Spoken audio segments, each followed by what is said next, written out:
dosen sebagai bagian dari unjuk kerja Tridharma Perguruan Tinggi dalam proses sertifikasi dosen atau Serdos-Smart tahun 2025.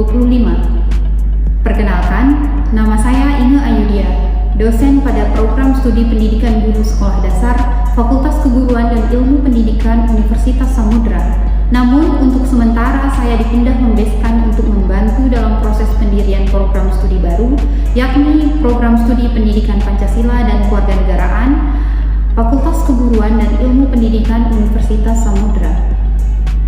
Sebagai bagian dari pelaksanaan Tridharma Perguruan Tinggi, saya mengampu mata kuliah pengembangan pembelajaran PKN di sekolah dasar, yang merupakan mata kuliah tingkat lanjut. Mata kuliah ini dapat diambil oleh mahasiswa setelah mereka menyelesaikan mata kuliah prasyarat, konsep dasar PKN SD dan pembelajaran PKN di SD. Pada perkuliahan ini, saya membimbing mahasiswa untuk mampu memahami dan menelaah konsep dasar PKN, menguasai pendekatan dan sumber belajar PKN, menganalisis kurikulum PKN untuk jenjang sekolah dasar, serta merancang media pembelajaran PKN yang kontekstual dan kreatif. Proses pembelajaran dirancang berbasis praktik. Mahasiswa diajak untuk melakukan observasi lapangan terlebih dahulu, kemudian menyusun dan mendemonstrasikan media pembelajaran secara berkelompok. Tujuannya adalah agar mereka siap menjadi guru yang reflektif, inovatif, dan peka terhadap konteks sosial budaya di lingkungan sekolah dasar. Untuk melihat lebih lanjut dokumentasi dan implementasi Tridharma saya, mari kita saksikan video berikut ini.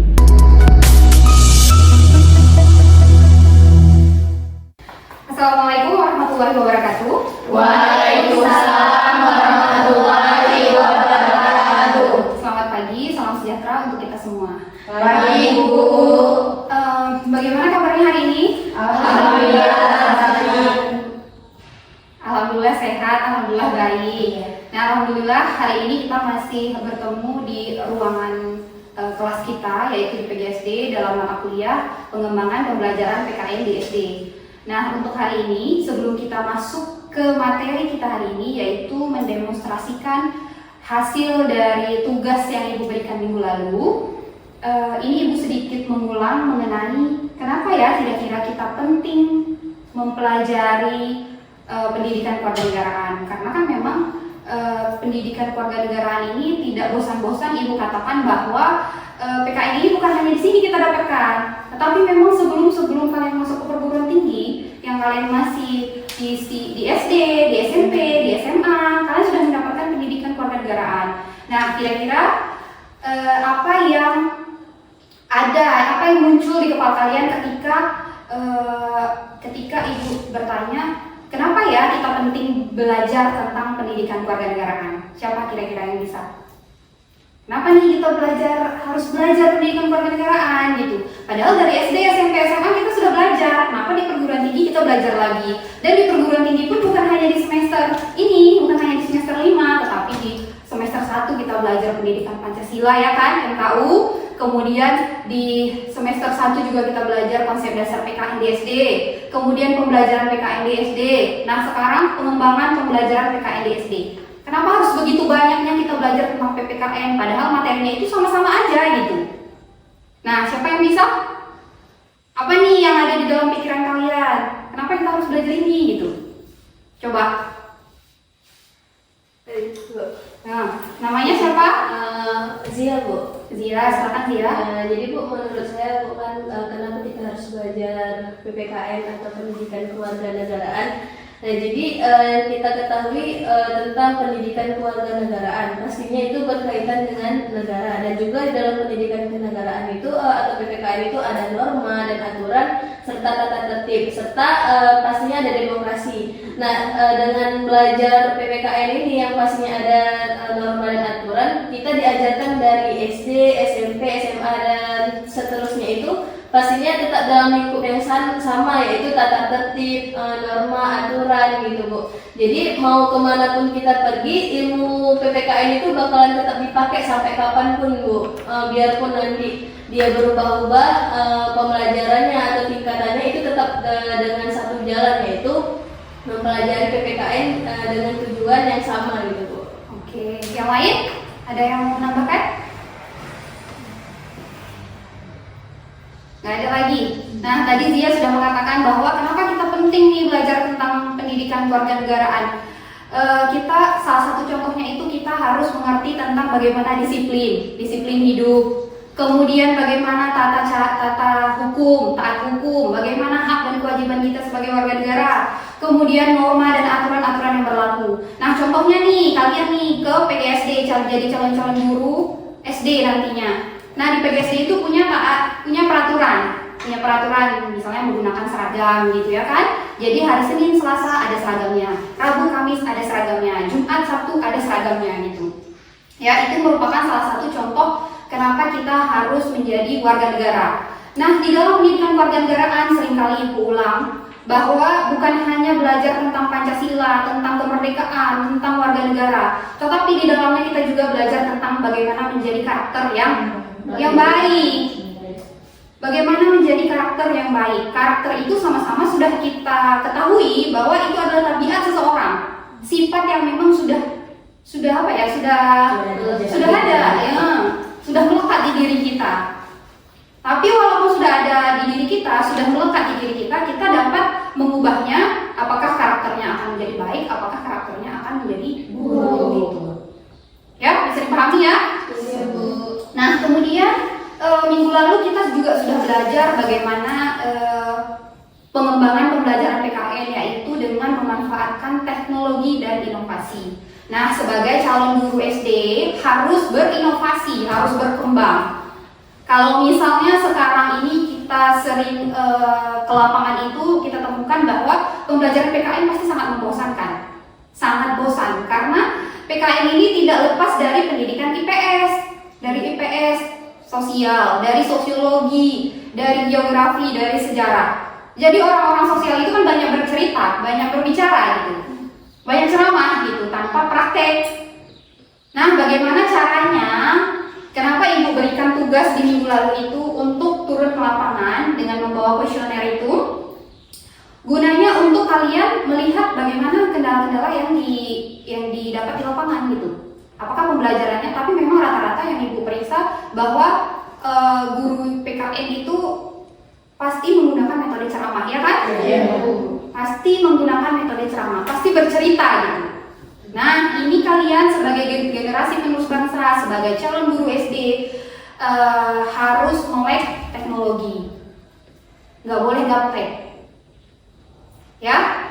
Nah, hari ini kita mau mendemonstrasikan hasil dari tugas kalian minggu lalu mengenai kendala yang didapatkan di sekolah dengan pengembangan apa yang kalian temukan, kalian kembangkan gitu. Apa yang kalian kembangkan untuk PKN itu tidak bosan gitu ya kan?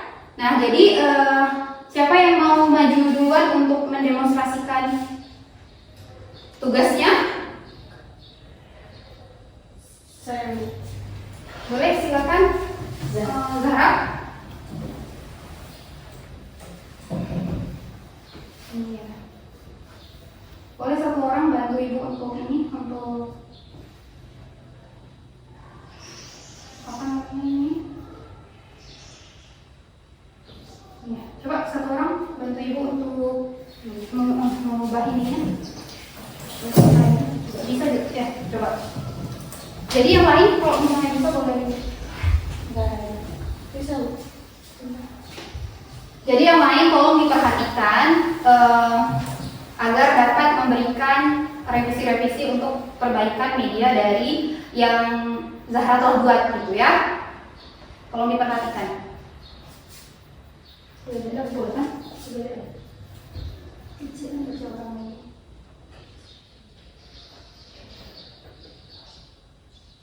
Udah. Sudah buka kantor bisa. Dia biasanya ada.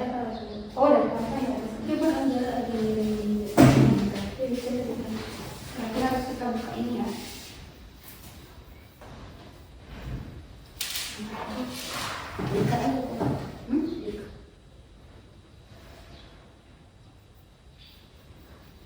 Linknya di mana itu? Yang WA pribadi ibu. Oh iya, Ini kan punya beberapa kita. Ini aja nggak apa-apa lah Zara. Ini aja dijelaskan. Nggak bisa ya? nggak bisa karena dari menu Coba kuis dong, misalnya.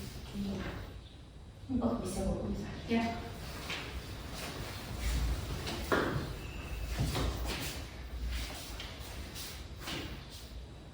Boleh silakan Zahra. Baik, assalamualaikum warahmatullahi wabarakatuh. Waalaikumsalam warahmatullahi wabarakatuh. Saya perwakilan dari kelompok 1 ingin mempresentasikan hasil temuan kami yang ada di lapangan dan hasil pembuatan media yang kami inovasikan. Nah, kelompok kami membuat media yaitu media PPT interaktif yang dimana media PPT interaktif ini kami menggunakan aplikasi Canva. Nah, sebelumnya kami mengambil materi yaitu konstitusi norma dalam kehidupan pada kelas 5. Nah, di layar pertama, di tahap pertama itu ada judul yang terpampang di media tersebut, yang dimana ini adalah materi yang akan kita ajarkan, gitu. Nah, di sini ada sebuah ikon. Nah, yang pertama itu adalah start, dimana start itu kita memulai pembelajaran. Ketika kita klik, dia langsung bisa langsung ke tujuannya. Nah, setelah kita mengklik tanda start tadi, terdapat menu utama. Nah, ini adalah ada 5 tahap. Yang pertama itu kita ada petunjuk, yang kedua itu ada kita tujuan pembelajaran tersebut, yang ketiga itu ada ice breaking, yang keempat ada materi, yang kelima itu ada quizzes. Nah, teman-teman, kelebihan PPT interaktif ini adalah membuat anak-anak bisa lebih tidak jenuh pembelajarannya, karena sebagai kita ketahui setiap kita terjun ke lapangan pasti guru-guru lama itu menggunakan metode ceramah gitu. Jadi dengan adanya teknologi, kita membuat sebuah media yang dimana media situ udah ada kayak petunjuknya, ada ice breakingnya supaya anak-anak tidak bosan, ada materi dan ada kuisis tersebut gitu. Nah, ketika kita klik petunjuk, ini terdapat sebuah petunjuk yang terdapat di media tersebut. Seperti, nah, kayak tanda rumah ini menunjukkan kepada pergi ke menu utama. Nah, petunjuk next ini berupa pergi ke slide selanjutnya, dan petunjuk tanda panah ke kiri itu merupakan kembali ke slide sebelumnya, dan petunjuk ke tanda panah ke kanan ini merupakan pergi ke slide soal selanjutnya. Nah, teman-teman, ini kan dan terdapat di menu utamanya itu yaitu gambar rumah. Kita klik, muncul ke menu utama tersebut tadi. Nah, sekarang sebelum kita mulai pembelajaran itu, kita harus tahu tujuan pembelajaran kita itu apa kepada anak-anak, supaya anak-anak paham nih materi apa yang akan diajarkan oleh guru tersebut gitu. Coba kita klik. Nah, di sini kami membuat yaitu tujuan pembelajarannya itu yaitu peserta didik mampu mengidentifikasikan nilai norma yang ada di lingkungan keluarga, sekolah, dan masyarakat. Nah, yang kedua, peserta didik mampu menerapkan nilai norma yang berlaku di lingkungan sekolah, keluarga, dan masyarakat tersebut. Nah, kita klik menu utama. Nah, setelah kita menjelaskan kepada anak mengenai tujuan pembelajaran, sebelum melanjutkan ke materi, alangkah baiknya kita melakukan ice breaking dulu terlebih dahulu kepada anak-anak, supaya sebelum mulai pembelajaran anak-anak lebih fokus terhadap guru tersebut. Nah, di sini kami membuat ice breakingnya itu tangan ke atas, kayak yang tangan ke atas menggapai bintang gitu. Mungkin karena di sini kami tidak terkonek oleh ini jaringan, dia tidak bisa muncul, teman-teman. Nah, kecuali bisa kalau kita masuk ke Canva. Cuma karena di sini kami menggunakan PDF, dia video ini tidak muncul. Tidak apa-apa, kita lanjut ke next selanjutnya. Nah, kita masuk ke materi, teman-teman. Di mana materi tersebut ada menjelaskan pengertian norma terlebih dahulu, yang kedua macam-macam norma, yang ketiga itu fungsi norma. Nah, teman-teman, di sini ada penjelasan mengenai pengertian norma, di mana norma adalah sebuah aturan dan patokan atau ukuran yang bersifat pasti dan tidak berubah. Nah, norma juga dapat diartikan sebagai peraturan yang mengatur tingkah dilakukan oleh manusia tersebut. Lanjut. Nah, terdapat ada 4 macam norma, yaitu norma agama, norma kesusilaan, norma kesopanan, dan norma hukum. Nah, teman-teman, di sini ada sebuah gambar di mana anak-anak pasti dengan kita nunjukkan gambar ini aja anak-anak sudah paham norma agama itu apa aja yang harus dilakukan gitu. Nah, kayak gini juga norma kesusilaan, norma hukum, dan norma kesopanan gitu.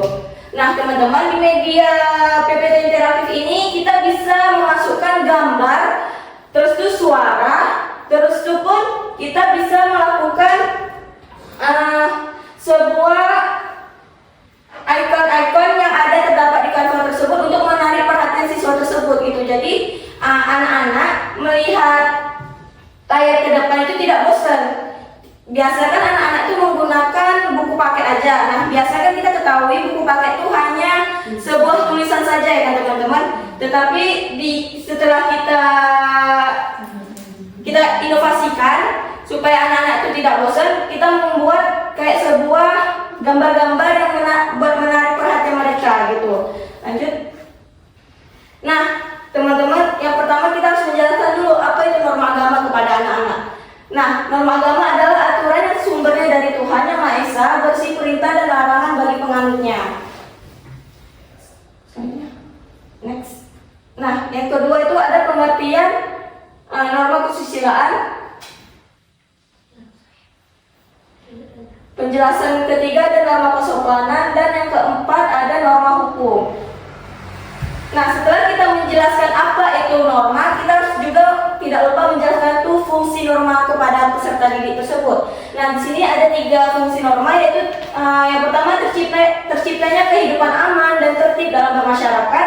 Yang kedua, mengatur kehidupan masyarakat agar sesuai nilai yang berlaku. Yang ketiga, dijadikan batasan agar tidak dilanggar.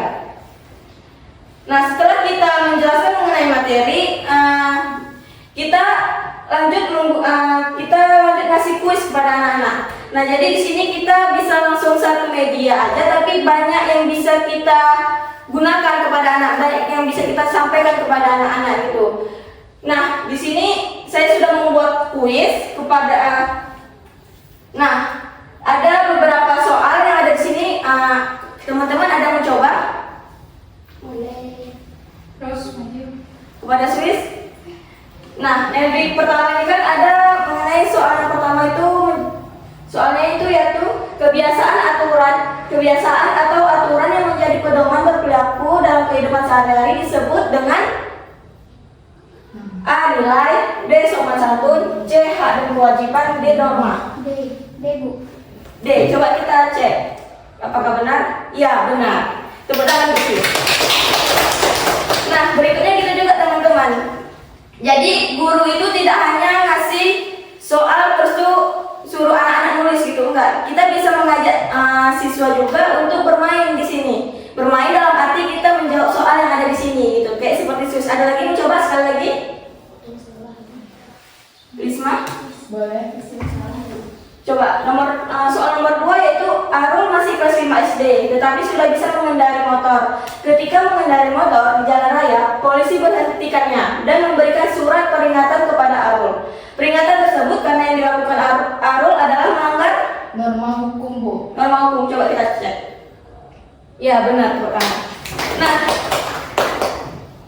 Nah, teman-teman, di sini kita tidak hanya bisa benar saja, tetapi kita bisa melihat anak-anak menjawabnya benar atau salah. Ketika anak-anak bisa menjawab salah, ya terpampang bahwasanya jawabannya itu salah. Ketika jawabannya benar, ya terpampang jawabannya itu benar. Seperti kayak Swiss dan Risma tersebut gitu. Baik, mungkin segitu aja presentasi hasil media yang sudah kami buat. Saya akhiri dengan wabillahi taufiq wal hidayah. Wassalamualaikum warahmatullahi wabarakatuh. Nah, tadi Zahra sudah menjelaskan atau mendemonstrasikan media yang telah dibuat. Ini sesuai, medianya dibuat sesuai dengan kendala atau masalah yang ada di sekolah. Kemudian muncullah pengembangan inovasi dengan membuat PowerPoint interaktif. Nah, setelah kita melihat demonstrasi dari Zahra tadi, apakah dari yang lain ada yang bisa memberikan kira-kira perbaikannya harus di mana gitu? Ada nggak? Ada nggak di mana nih kira-kira?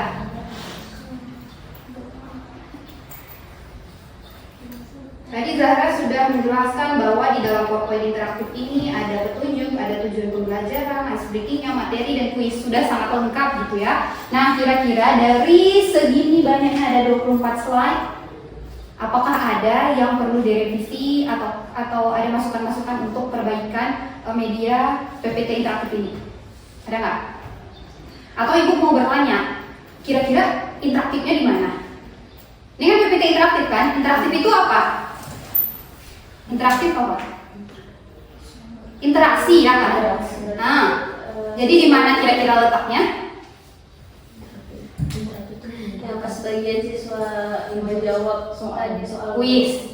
Iya.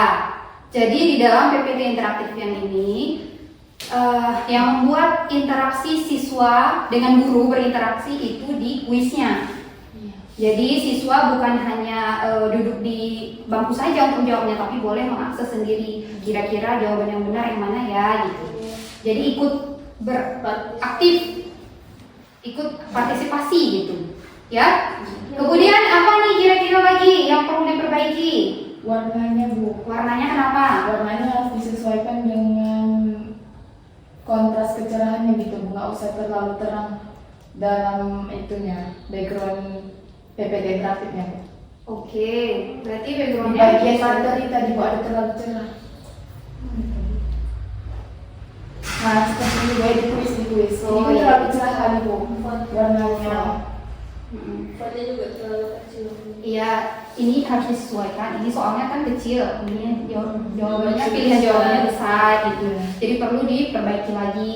Kemudian ada sedikit ibu tambahan mengenai karena kita di lingkungan yang di Aceh gitu. Nah, pilihlah gambar-gambar yang memang sesuai dengan kondisi siswa di Aceh gitu. Ini contohnya ya kan, pakai jilbab, lengan panjang, kemudian roknya panjang juga ya. Kemudian ada beberapa kata-kata yang memang belum sesuai dengan dengan KBBI, dengan Kamus Besar Bahasa Indonesia. Contohnya di yang menunjukkan kata depan dengan di menunjukkan tempat. Kalau menunjukkan kata depan berarti disambung, nih dilakukan harus disambung. Tapi kalau menunjukkan tempat, misalnya di sekolah itu kan tempat, dipisah. Ya. Kemudian ada beberapa lagi nanti perlu ini juga untuk kan kita nggak tahu nih kalau misalnya di sekolah dasar kan siswanya banyak, kemudian ada yang duduk di belakang, ada yang di depan. Kok di depan nampak, tapi kalau di belakang jadi perlu dibesarkan lagi gambarnya. Tunjukkan aja terus sampai sini, ini juga sampai sini. Jadi diatur gitu posisinya supaya yang belakang juga nampak ketika kita tampilkan gambar-gambar seperti ini gitu. Ya. Dari yang lain ada nggak tambahannya? Cuma gambar aja? Cuma warna aja tadi? Mungkin Bu, kalau dari kami pribadi mungkin kesalahan kami juga. Kenapa? Karena kami ke PDF kan. Kalau teknik di internet kecuali kalau kita langsung ke Canva-nya, mungkin kita bisa kayak melakukan SBT-nya. Di situ sudah terdapat nyanyian, suara, musik gitu Bu. Jadi anak-anak juga aktif gitu. Berarti memang di sini dimasukkan selain masukkan gambar bisa dimasukkan suara juga ya. Oh, berarti itu salah satu tambahan untuk interaktifnya, ya kan? Oke, sekali lagi kita berikan tepuk tangan. Nah, jadi ada pertanyaan nggak kira-kira mengenai medianya, mengenai kewarganegaraannya gitu? Ada nggak? Udah jelas? Nah, kalau tidak ada pertanyaan lagi untuk hari ini, sebelum kita akhiri perkuliahan kita hari ini, Ibu mau minta satu untuk memberikan kesimpulan dari apa yang sudah kita dapatkan hari ini. Silakan siapa yang bisa, siapa yang mau? Ibu. Ya, silakan Zia ke depan.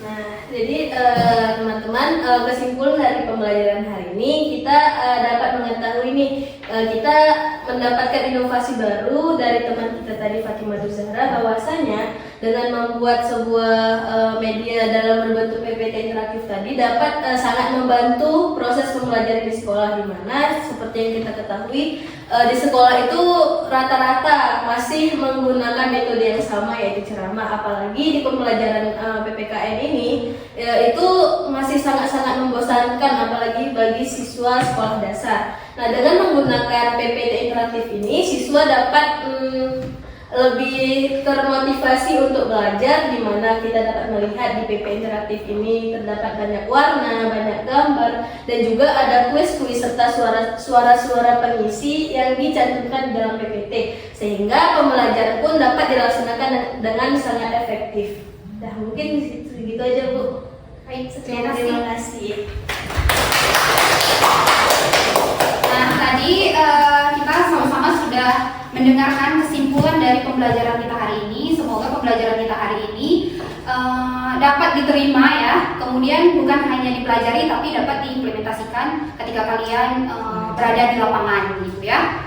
Dan media yang dibuat juga dapat setelah dapat masukan-masukan, kemudian saran-saran apa-apa yang diperbaiki, segera diperbaiki. Jadi bukan hanya sebatas di sini aja. Jadi ketika kalian turun ke lapangan, ketika kalian sudah menjadi guru, baik itu dimanapun berada, masih dapat dipergunakan media ini dengan sebaik-baiknya ya. Jadi untuk hari ini sampai di sini dulu pertemuan kita. Lebih dan kurang ibu mohon maaf. Wassalamualaikum warahmatullahi wabarakatuh. Waalaikumsalam warahmatullahi wabarakatuh. Atas perhatiannya saya ucapkan terima kasih. Assalamualaikum warahmatullahi wabarakatuh. Salam sejahtera untuk kita semua.